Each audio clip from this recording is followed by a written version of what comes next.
What's going on, everybody? So we had some news today that kind of surprised me and a lot of us here. So just to kind of let you know off the top, I'm sure there's not going to be a whole lot of live listeners, but for people listening in post, this is basically just going to be a casual conversation. We talked earlier about this, and basically, I thought, well, let's turn it into a podcast because why not? I think a lot of good points were brought up. So, joining me so far, Tony and Cozy. What's up, guys? How we doing today? Crazy What's day. What's up? up, Tony? Yeah, it has Yeah, been a crazy day. it's been a crazy day all around the sports world news. I mean, it's kind of funny because the whole Deshaun stuff has kind of been pushed to the side, which is kind of a positive. Like, there's not been a lot of Brown stock today. Kevin Durant wanting to be traded. You just had that trade in the NBA yesterday with Deontay Murray, and now we have big news of rearranging college sports again. I mean, it's going to happen a lot. I think that this is just the start and this is the first domino falling.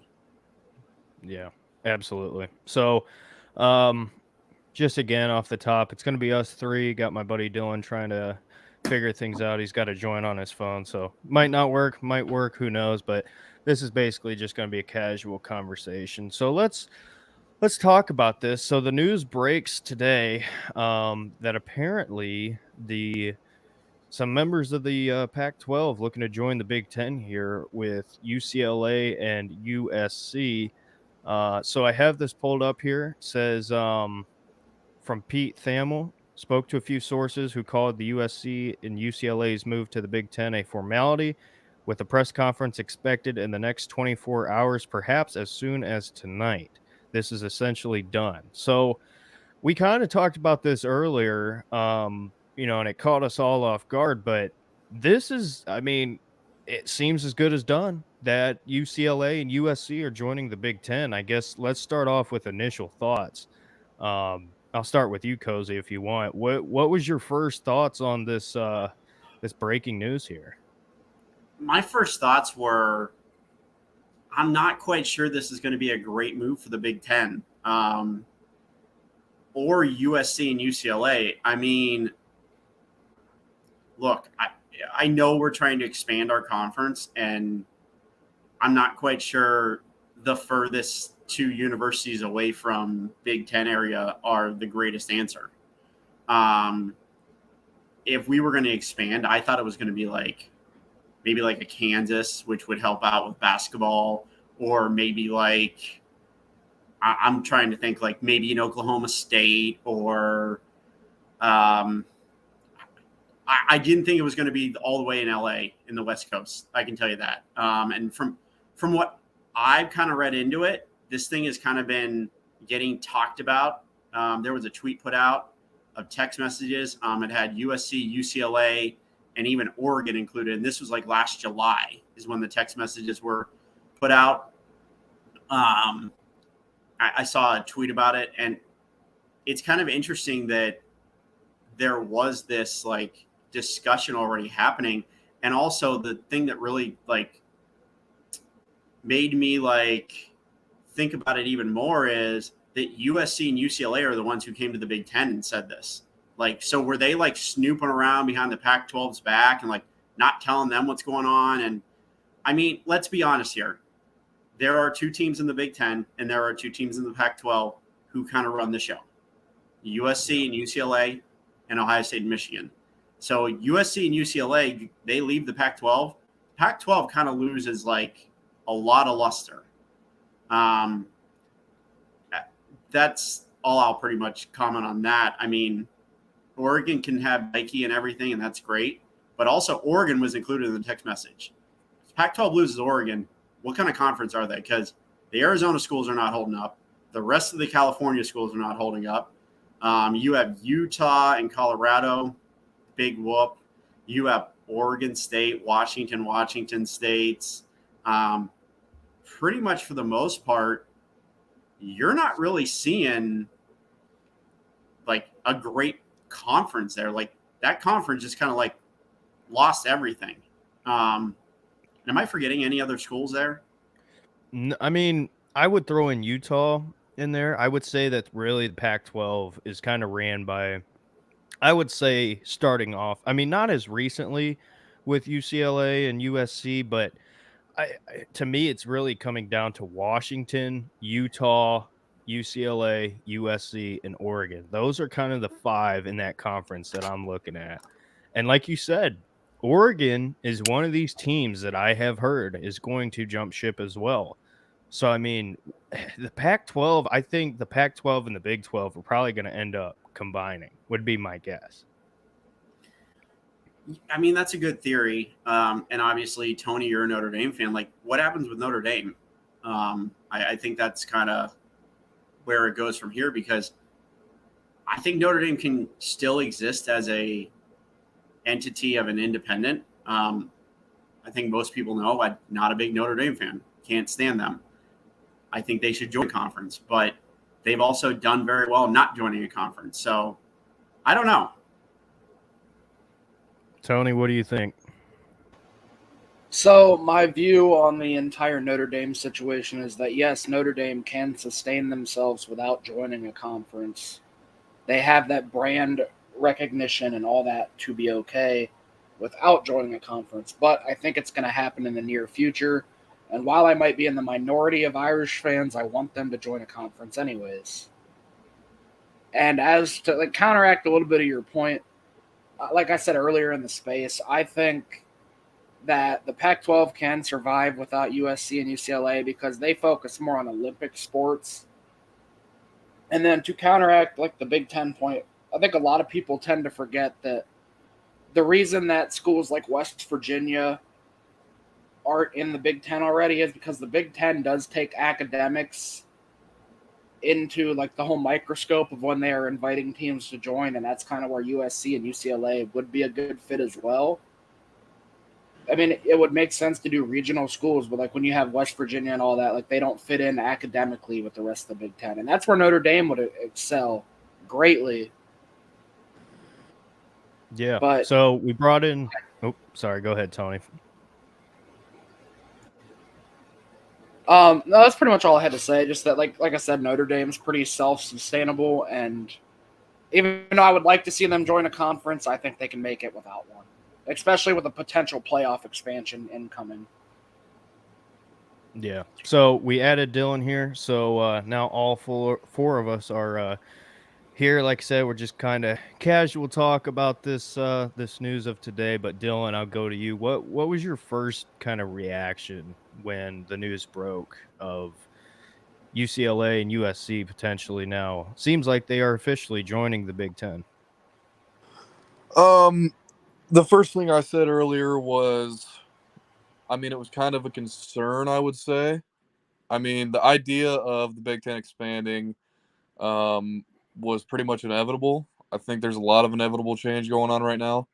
So none of this stuff is super shocking to me. I mean, first thing is, earlier we were talking about Kevin Warren and how how USC and UCLA approach the Big Ten rather than it being the other way around, the Big Ten reaching out to them. I was saying that Kevin Warren was probably more so expecting a call from a team such as a Notre Dame, but it ended up being USC and UCLA. And, you're not going to turn those schools away. I wouldn't think, and it appears that's not going to happen. So, but what I was saying, my first initial concern, I guess you could say, was, how is this going to,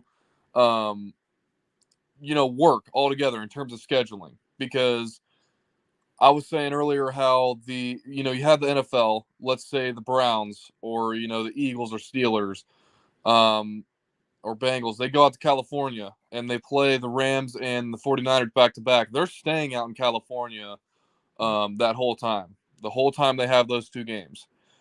If, for schools such as Ohio State or, going out to USC or USC coming to Columbus, how does that work for the kids? Because they're college students. This is not their job yet. So they have to go to class, this and that. But and you're also probably, I doubt you do it back to back where it's, you're playing UCLA and USC at the same time or 2 weeks in a row. So they're going to be going out there maybe 4 times a year. I mean, that just doesn't sound viable to me. I think these are kinks that could be worked out.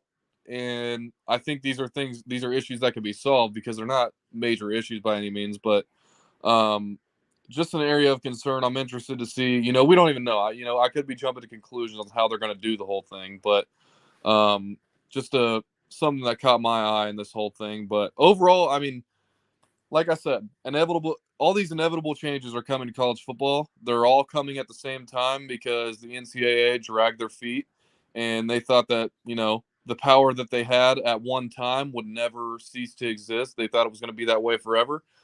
And here we are finding out that is just not the case. So it started with the transfer portal and NIL, but here it comes into the issue of conferences as well. So pretty interesting. Just another stepping stone to what we're going to be seeing in college football. Yeah, absolutely. So To I want to kinda- touch. Go ahead, Tony. Sorry, Dave. To kind of add to Dylan's point, so like Notre Dame, for example, I guess I can't really say but Notre Dame, 1 year, like usually I want to say even years, we travel to SC, and then odd years, we travel to Stanford. So we never go to USC and Stanford in the same year. I could see the Big Ten staggering the schedule where that doesn't have to happen, and then finding a way to fit USC and Stanford in where they're playing a home game 1 week, an away game, a home game, a road game, like never 2 straight road games to avoid that massive amount of travel. Right. But when you're talking football, that works. But when you get into basketball and soccer and baseball and track and field, they say football and basketball pays for everything in a college athletics department, and it probably does. I mean, most universities.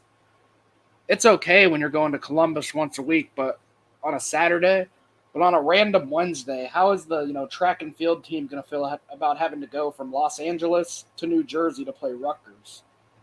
Like, that's where the money comes into question, and like the travel. Yep. Yeah, These are and all questions you have to ask, and I'm sure, like I said, I'm sure these things will work themselves out. I mean, they're going to have to. There's no choice now that it's actually happening, but just something that an area of concern for me at least.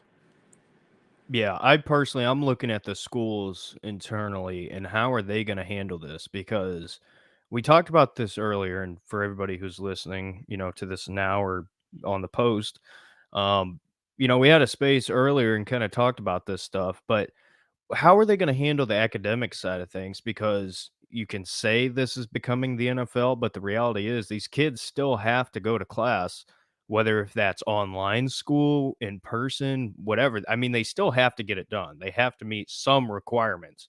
So how are you going to do that? As far as like handling the school stuff, but also handling the travel and the scheduling game of this is going to be a nightmare, but it's something they have to work out. Um, but Cozy, as far as the scheduling side of things, where do you see them taking this as far as like the majority of these schools are out here more towards the East Coast?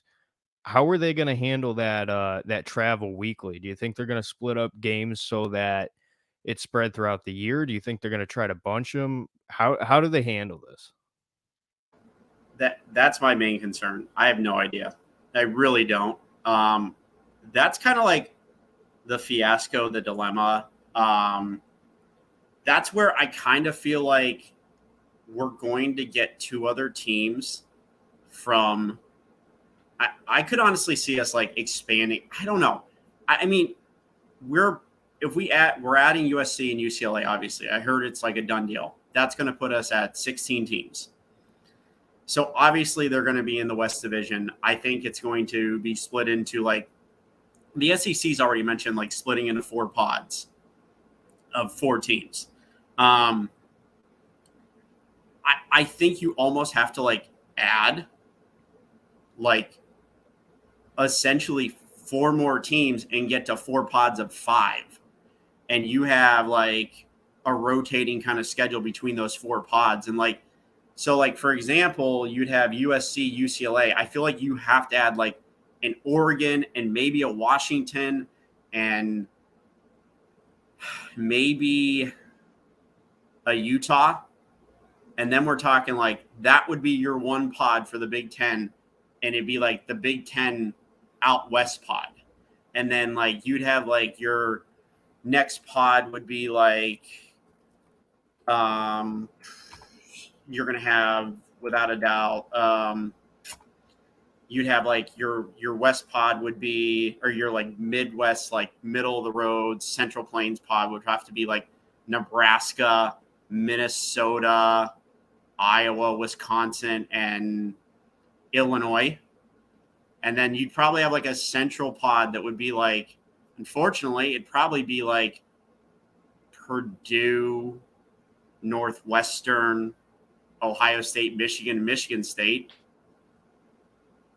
Maybe, or Indiana would be in there too. Like, I don't know. It's good. It would have to be, I think we need to add more teams, because if you're going to do a pod and you're going to throw USC and UCLA into a pod with, let's say, Nebraska and Iowa, our two most Western colleges that are still in the Big Ten, then you're going to have a very like hard time like convincing Nebraska and Iowa to be like, oh yeah, we're going to go out to LA every year, guaranteed, pretty much. Because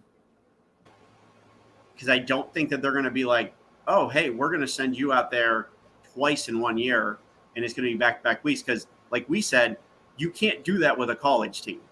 Like, it's totally different. There's a complete difference here to where you just can't do that. If you're going to do that and your pod idea, you have to bring in Iowa State. That's kind of my take on it. Okay, that would be fine. So like Iowa State, so we'd bring in maybe like, okay, Iowa State would be added, but you still have USC, UCLA, Oregon, and then Iowa State, and then who's your other team that we're bringing in? Stanford, Colorado or Utah, if you want more of the. Okay, so we'll go to Utah. So are we going to make Nebraska travel all that way? Because they would be the furthest west. So like I don't know. Maybe Nebraska probably wouldn't have a problem going to Utah every year. That would be fine. But like going all the way to LA, like, and going to Oregon every year, like, or every other year to Oregon, but guaranteed probably going to either USC or UCLA on a rotational basis. Like this just kind of confuses it with USC and UCLA. If it was someone like Colorado who is normally playing Nebraska, that's fine. If it was someone who was like Utah, that's fine. But like you're talking all the way to the whole West Coast. Like that's a long trip. And yeah, USC and Nebraska played like once, and I'm pretty sure Nebraska and UCLA played a home and home as well recently.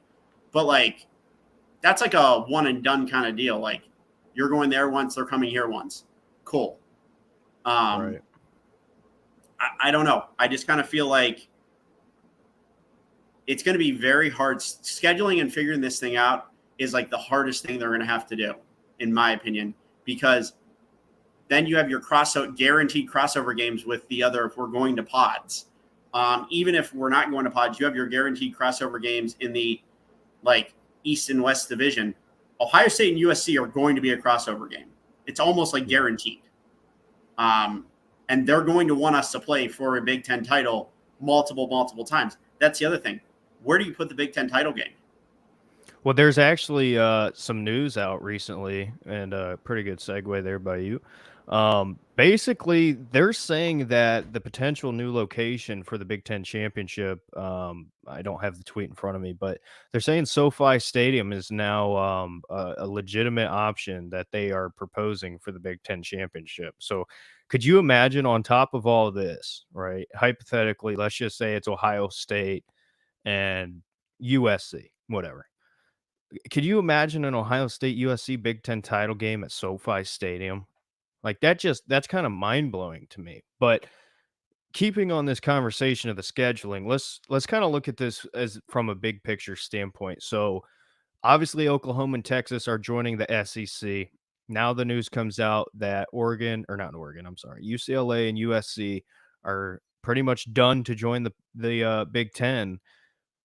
to me, it's coming down to two basically super conferences. So who's going to join what now? Because like you talked about earlier, Cozy, Oregon has been mentioned, in a couple of texts and everything like that. So it seems that this is a snowball that's just rolling downhill that's not going to stop to me. I just don't see how the NCAA can really prevent this from happening because it's like, when you look at the Pac 12, when's the last time have they been in anything really important? I mean, it's always been kind of the same couple teams. Washington's been in there. Obviously USC's got Lincoln now, but it's just kind of this system that is failing at this point. But where does college football go from here? How are they going to figure all this stuff out? That's my biggest question. I think if this move becomes a reality and the Pac-12 does lose them schools to the Big Ten, I don't think, like I said earlier, I don't think the Pac-12 dies, but I think it would take like an Oregon leaving for the Pac-12 to fall apart, along with USC and UCLA, because that Nike money is. I think the inevitable here is the Big 12 and the Pac-12 merge. Yeah. And to not sound like a homer at all when I say this, but you say two super conferences, but a Notre Dame to the ACC announcement I would say, honestly, like from a football standpoint, at least would eclipse like USC and UCLA to the Big Ten.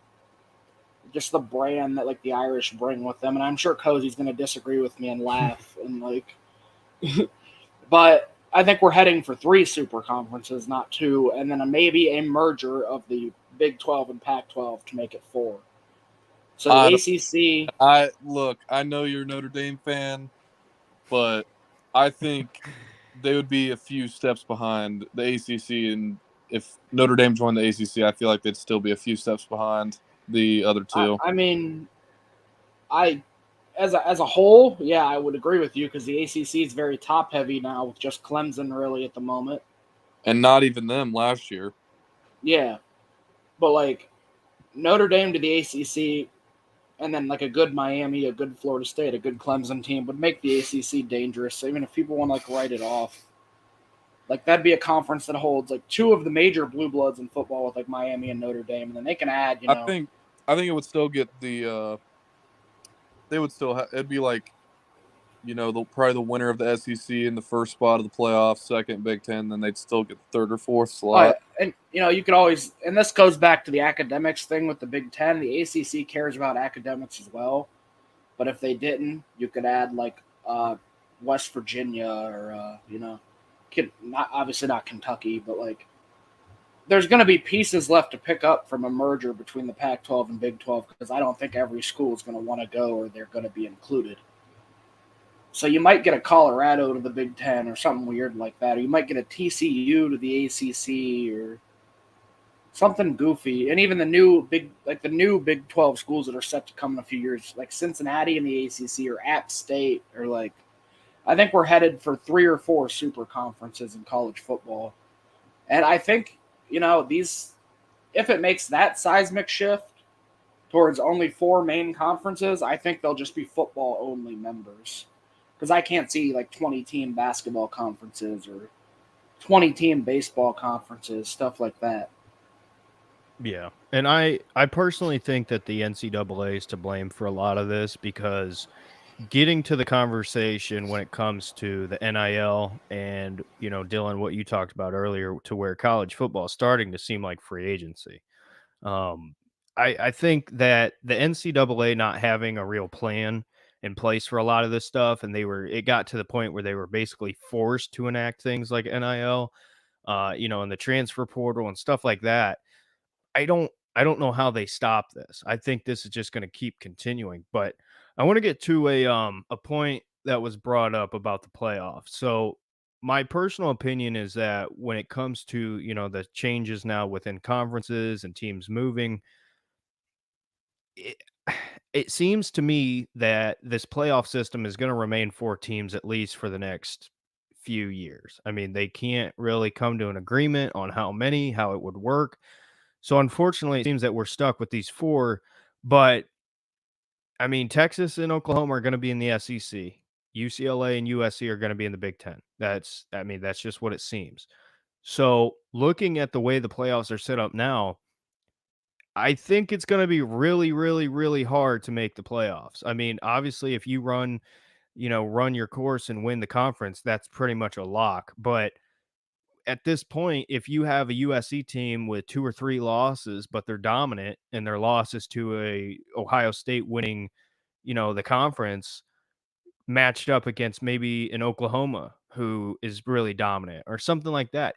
I think the system right now is really going to get worse, because we've talked about how to make the playoffs better, what we could do to make it work, but at the same time, if you keep changing conferences and joining different teams and just everything kind of working together, I just see no way that this can work out for the better for the immediate. I think we're looking at the next couple, probably the next decade of college football is going to be really rocky when it comes to the playoff system, when it comes to just the structure of everything. But um Dylan, how is there any way that they can handle this without things just going crazy as far as the structure of this till things Are you get talking about settled? the college football playoff? Yeah. Um, well, they can. So I think it's 2026 is the first year that, um, or the 14 playoff, I think, has to remain until at least 2026 because they didn't agree on anything at the meetings they had in December. So, I mean, you keep that. So I guess it's not the worst idea just to keep going with what you have for now for the next what years. So we have 4 years left of the college football playoff as it is. Um, to me, it's going to be you just have to pay attention to what they're doing, which it's already started, obviously, with these conference changes and this and that.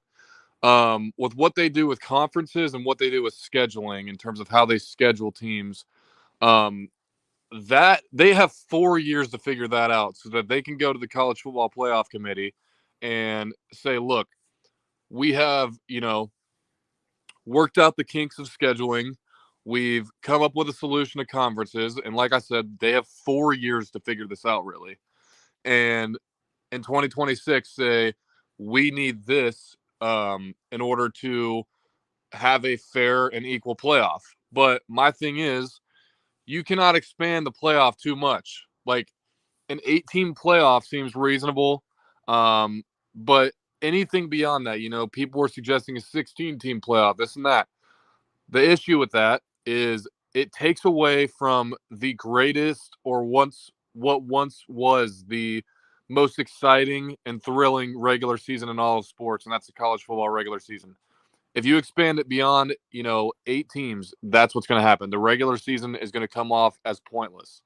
So, you know, whatever happens with these conferences, I don't think any conferences. The only conference I'm going to say would dissolve would be either the Big 12 or the Pac 12 because I think they're going to merge. But you're still going to have the Pac 12. You're still going to have the ACC.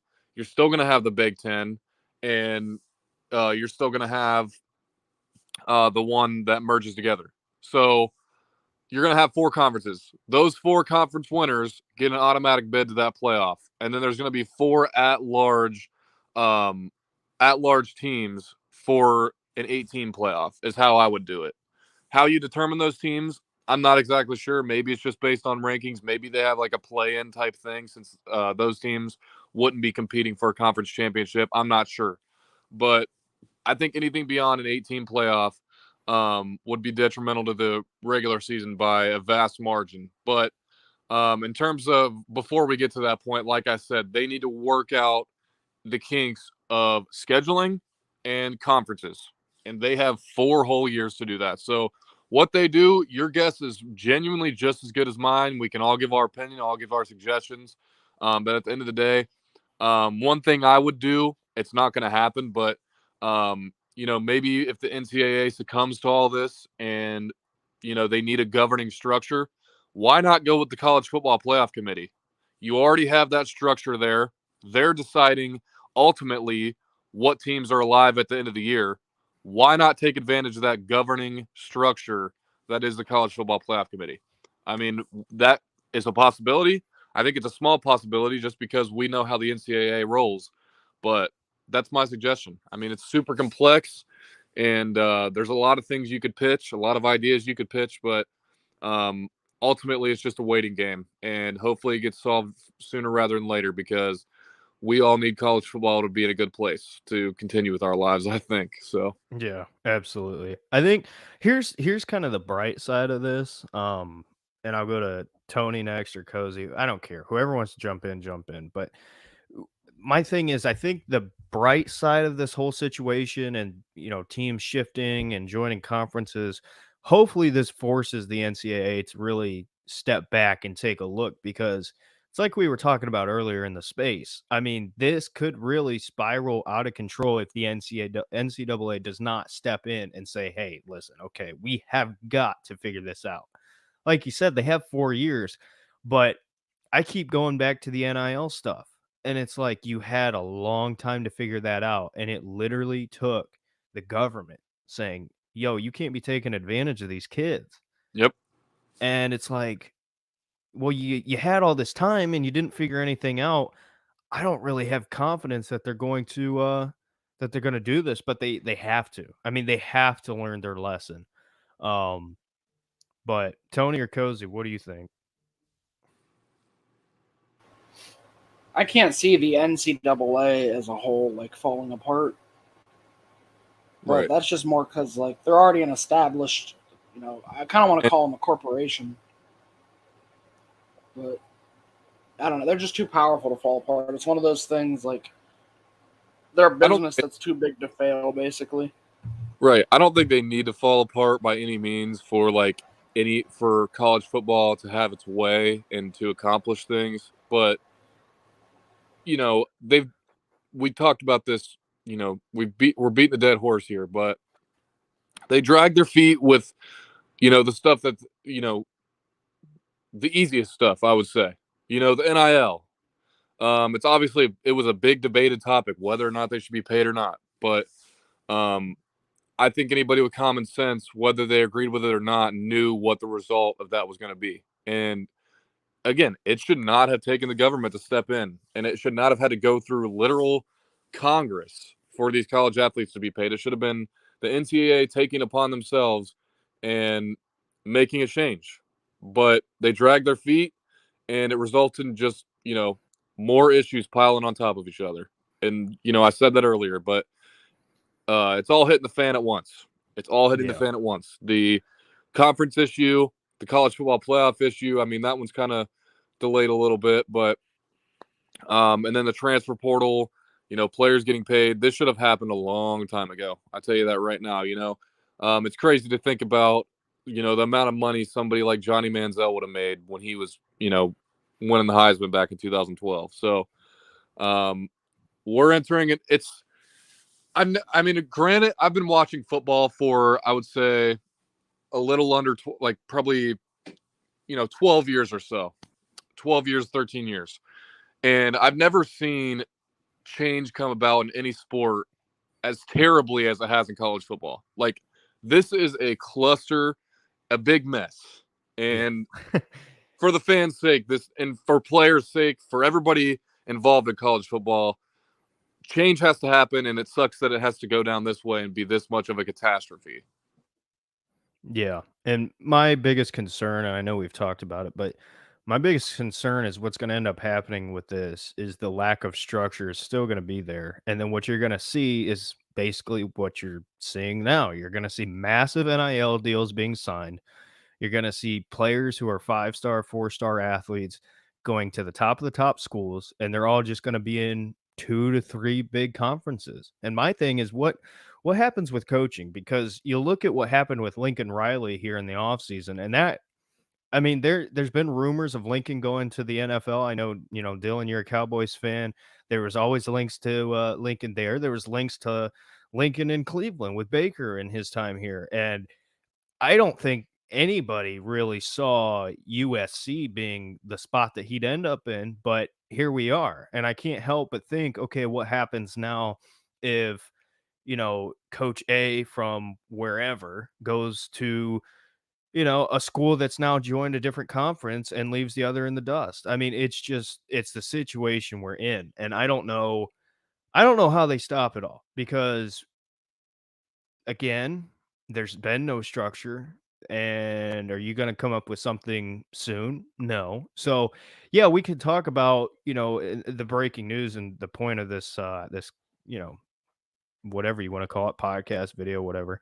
Is USC and UCLA joining by 2024. I mean, they are really rushing this, to try to get this done. But it's like you talk about all these other schools, Cincinnati, and it's just like, where are all of these kind of smaller schools going to end up when all this falls down? Because it's like, you talk about teams like North Dakota State and then potentially joining a bigger conference, but where does this all line up? I don't know. It's a mess, but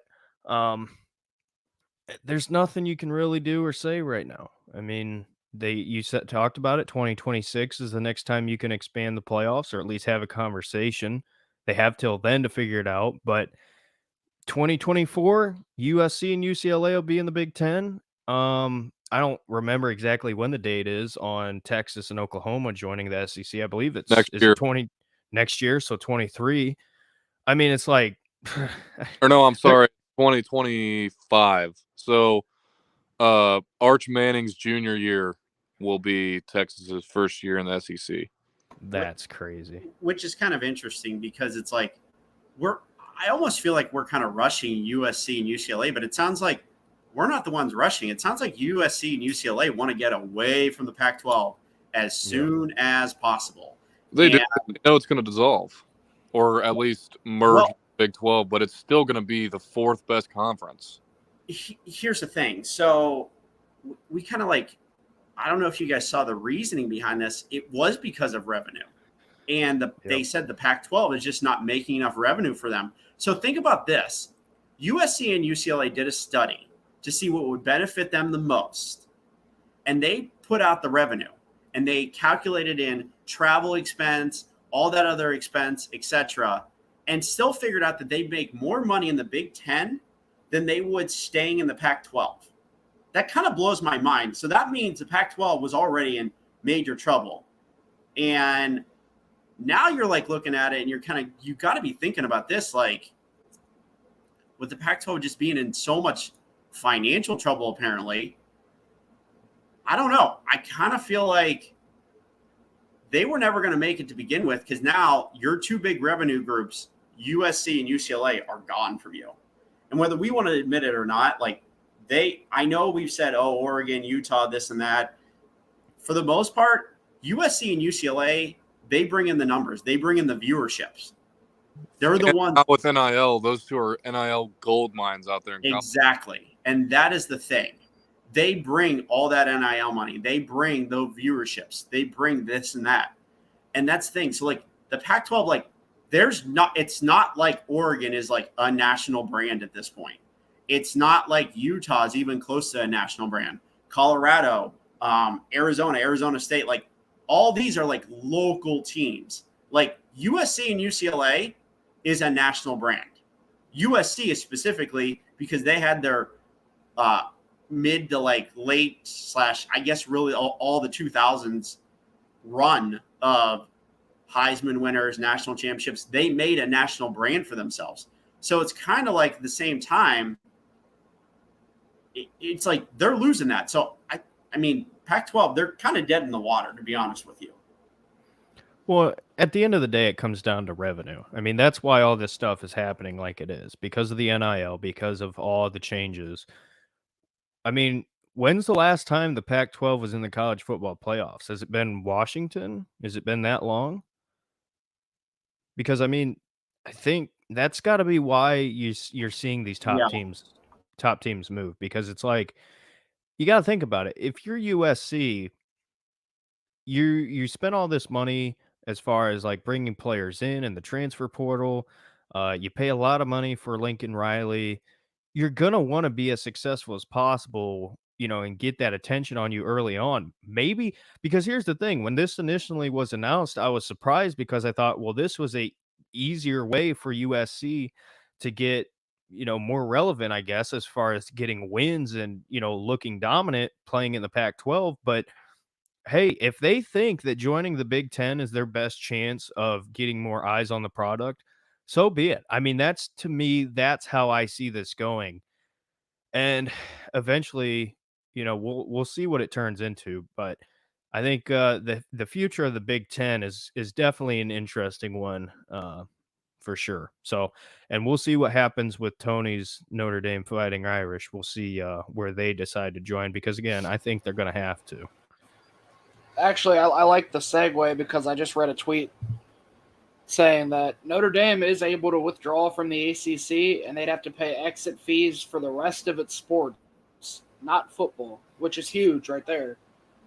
Because naturally, they're going to be less money for the other sports. Notre Dame is free to play football wherever they want to play. If they withdraw from the ACC, that would cancel the ACC football contract they have, and it would allow them to do basically whatever they want. Big 10, Big 12, independent. Tony, They are really like. All I know, not to take this train too far off the tracks, but I don't know why Marcus Freeman had to take his shot at Ohio State the other week. What did you make of that? I think it was pretty badly timed. I don't know, but I'm not Marcus Freeman. That's not I mean, not my mind, not my call, I guess. Right, but I mean, I thought it was, it kind of added a little bit of fuel to this game, I think, and I think that's good, But as someone who went to Ohio State, Marcus Freeman, that is, and graduated from there, I mean, to talk about the academics, come on now. I mean, you're talking shit on yourself. You have literally about 24 hours later, the Columbus Dispatch releasing an article about how Ohio State had like the biggest leap in academics out of any school in the country in terms of football teams. So I don't know. I'm not trying to spark any flames here, but that'll be sitting on my mind until September 3rd. I know that. So Cozy's already made the comment to me about 5 times about that. I'm going to make a bold prediction here. I don't think Notre Dame joins the Big Ten. I think Notre Dame goes searching elsewhere, and I think that they end up with the Pac-12, Big 12 coalition, whatever it's going to be, into that kind of like conference, in my opinion. And I hate to say it, I hate to say it. I'm not trying to undermine you, Tony, but I think that's a result of them wanting an easier schedule, if I had to guess. And that's kind of what I was. Yeah, that's why my prediction is to there, because I think they want to go. They'll keep the rivalry with Stanford. I bet you any money they play USC every single year in non-conference still. And they still get Stanford now as a conference game. I think that's where they're going to go. And they're going to use their leverage to keep their contract, which Big 12 and Pac-12 are going to say, well, all your road games have to be on our certain network or whatnot. Or NBC even steps in and picks up Pac-12 and Big 12 coalition. The road games aren't on NBC anyways. They're usually on ESPN, ABC. There's a big dude.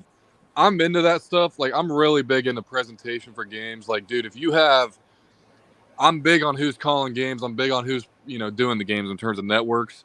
I don't know if this is exactly what you guys were talking about, but,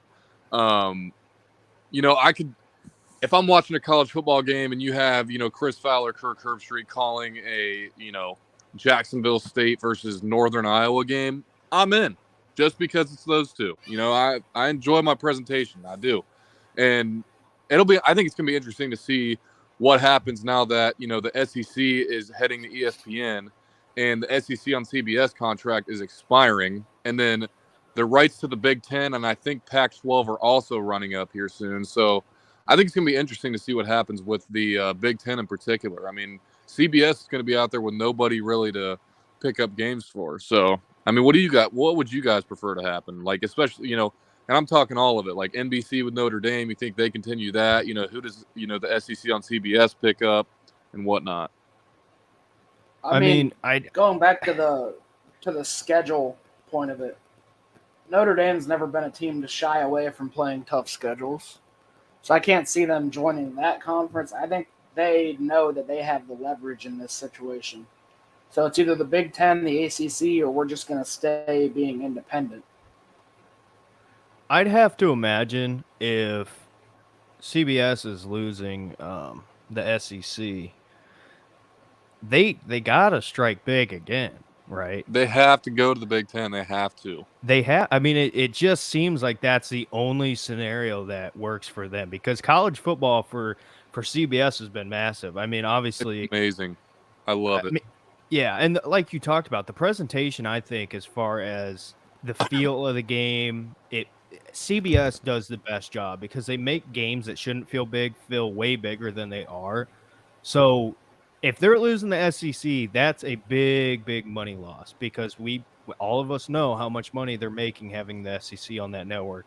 They have to strike with at least the second best, especially if, with UCLA and USC joining, that just seems like the natural thing to do if I'm them. Yep. But all right, well, I think we're gonna wrap this up here. Kind of not really structured or formatted at all. We just wanted to jump on here and have a discussion about this. So anybody who listened to this live, appreciate it. Anybody who listens to this post, hope you guys enjoyed it. Like I said, just kind of talking about it. So talked about it in Spaces earlier, talking about it here. So it'll be interesting. The world of college football is changing as we know it and changing quickly. So Dylan, Cozy, Tony, got anything else you want to say? Go Bucks. Yep, go Bucks. Can't wait till September 3rd. I'll set that one out. As you should, because never mind. They're gonna let's just out too, but let's just say that'll be a rough one for you guys. But anyway, everybody, thanks for watching. Let us know what you think if you stayed till the end, and we will see you in the next one. Bye-bye.